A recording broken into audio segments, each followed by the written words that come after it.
For many, many years, I did my own bookkeeping. Why did I do that? I had a uni degree in accounting. I understood the books. And I've mentioned before, but Saturdays for me was going in for 2 or 3 hours and doing my own bookkeeping.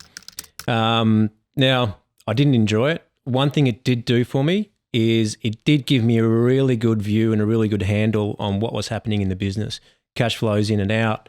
What were we paying for certain things? Could we save money in other areas? So I will say that it is great for that, understanding your own books, but you can also get across that with someone else doing it.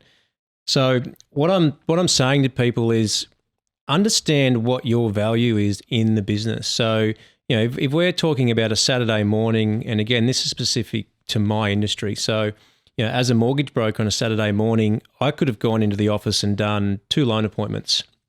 Now, you on a loan appointment might take an hour and a half, 2 hours. The gross revenue on that, depending on the loan amount, might be anywhere from $2,000 to $3,000. So if I sit back and look at it now, I could have gone into the office and spent 4 hours with 2 clients and generated anywhere from maybe $4,000 to $6,000 in revenue.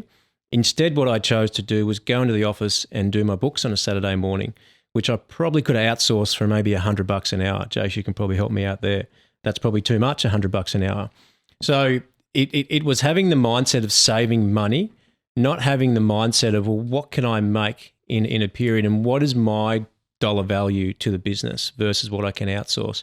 And as I said before, you could have easily caught up with your bookkeeper once a week for half an hour and got across everything. These days with systems like Xero and MyOb, you can run any report you want to understand what's going on in your business. And it goes a step further, and Marty, you and I were talking about this yesterday, and it might not just be what is your value in the business and how much revenue can you generate, but what is the value of your time? And we spoke about family.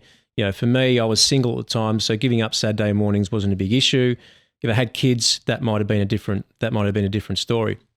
4 hours in the office, which I could outsource for anywhere from $200 to $400, or 4 hours at home with the kids. So for me, it was all about losing revenue at the time, and it's something that you still need. Well, personally, I still need to work on. The next thing for me is an EA. I don't have an EA at the moment, so I do spend a lot of time on emails, which happens at night. So I need to get that time back, whether it's time with my wife or, time spending more time on the business, generating more revenue. So it's a constant battle, and I'm not saying I'm perfect at it, but that was one thing I learned, and I'm still trying to learn it.